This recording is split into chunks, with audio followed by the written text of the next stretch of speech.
have 34 new messages. To retrieve your messages, press 1. I heard someone calling my name repeatedly, but it was a voice I couldn't recognize. I opened my eyes and looked around. I was on a hospital bed, circled by nurses. Mr. Johnson? Mr. Johnson, you finally woke up. I can see that the effects of the drugs are wearing off, and you're finally getting better now. We just have some more tests to run, and we can discharge you sufferable, and all the loud noises were making me confused and agitated. I couldn't remember how I ended up in the hospital. I couldn't remember anything, really. The nurse looked at me with kindness and continued talking. Don't worry, your memory will slowly come back. You just have to go home and rest.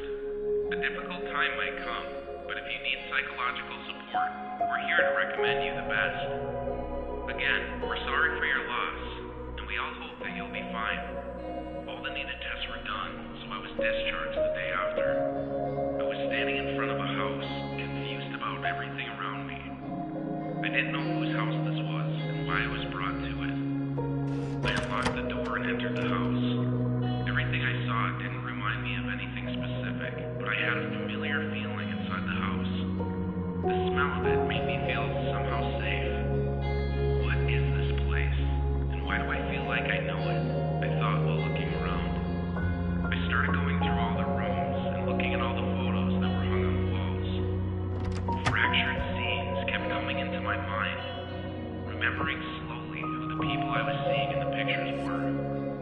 It felt like my head was about to explode from all the images that were rolling inside my head. I was trying to put everything together so I could understand how the story went. The memories that I got back were not the best. I remembered my family, my wife Gloria, and my 2 children, Luke and Lucy. My relationship with Gloria was not the best lately. Our communication was almost completely gone, and the time we spent together was almost non-existent. I was a workaholic, and I didn't take much care of Gloria or the kids. Gloria was always tired and upset, worn by the family situation. We got into fights every time we got a chance because everything Gloria wanted from me was to at least try to take care of the family. On the other hand, I loved working as much as I could, and I considered that I was caring for the family. I have to admit, remembering all these things made me feel guilty. Seeing Gloria upset every day was never what I intended, but that's just how things always work between us. I didn't only have a bad relationship with my wife, but also with my son. Luke was a teenager, and he loved going out late at night and locking himself in his room. Luke didn't really listen to us. He liked being a rebel and only doing what he wanted. The problem is that I didn't really try to fix the relationship with my son, Gloria being the only one that was taking care of Luke's education. I was always working, and when I wasn't, I never really got the necessary power to have that discussion with him. Luke was rarely with us because he was rarely home. He never ate with us or talked to us. When he was home, he was either playing video games or playing the guitar, but not leaving his room. I always put this behavior on the fact that he was a teenager, but now that I'm thinking about it, this was something that needed to be talked about. Lucy was the only one that everyone got along with very well, because she was still a very little child. Lucy was the kid that every parent wishes for. She rarely cries or complains about anything. Always happy and smiling, Lucy was the only one that made Gloria feel better. Her always cheerful giggles around the house made Gloria smile and forget about all the other things she didn't like. But where is everyone? I thought, looking at a family photo. As I was looking through the kitchen, I saw a half-drained coffee cup, and I remembered that I left that there before we went on our family trip. We decided that we should go on a vacation together, a family trip to solve our problems. The trip was better than everyone expected, because the relaxation and free time made us all more calm and ready to talk about what was wrong. Gloria and I got to work through our relationship problems, understand each other better, and we promised to always take time to discuss what bothered us. The fact that Gloria saw all of us happy in one place made her feel the happiest she'd ever been. I had never seen her smile so much. Even Luke and I started a beautiful friendship, spending time together and talking about things any father and son talk about.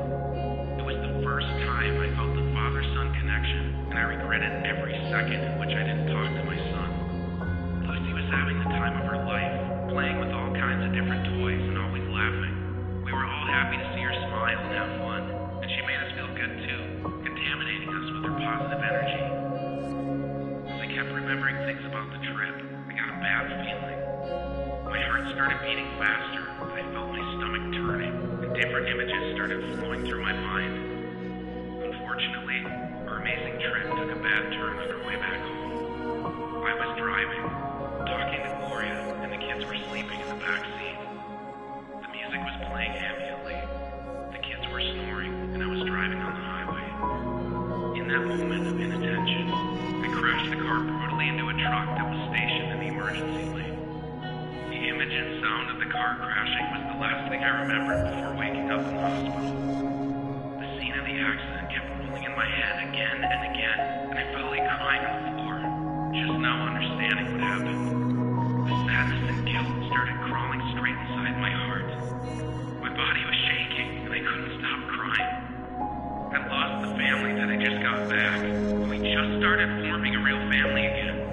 And I ruined everything. All the time I spent in the office working and not spending time with my family was now my biggest regret.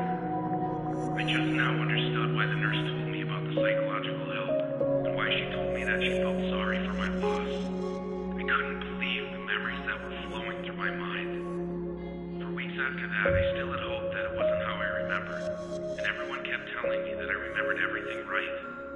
No matter how hard I tried, or how many times I visited the psychologist, depression still got me. Everyone was telling me that I should forgive myself, and that life goes on, but my thoughts were not even close